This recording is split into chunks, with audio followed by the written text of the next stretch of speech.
बिस्मिल्लाहिर्रहमानिर्रहीम।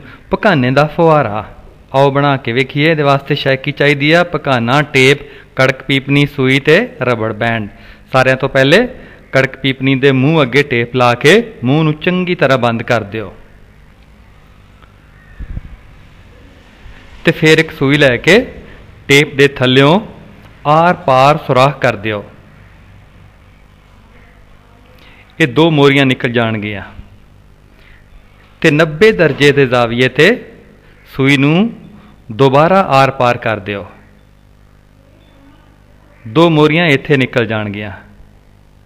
4 मोरियां हो गईयां बराबर फासले ते इस तरीके दियां।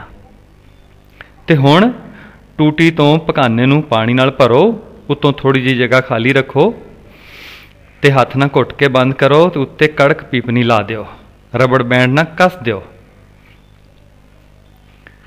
ते जदों हथ छड्डांगे 4 धारियां दी सूरत च सोहना जिहा फुवारा बन जाएगा। देखो किन्ना सोहने अंदाज नाल चलदा पिया। इनू पुट्ठा करांगे ते तां भी फुहारा उस तरह चलदा ही रहेगा। इहदे विच साइंस किहड़ी लगी? थल्ले ते पानी, उत्ते हवा जमा हो गई सी।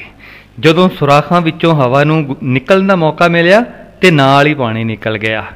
इहो ही साइंस है इहदे च जिहड़ी इस्तेमाल होई। जो आखो साइंस सिर्फ साइंस नहीं है, फन भी है ते स्वाद भी आ।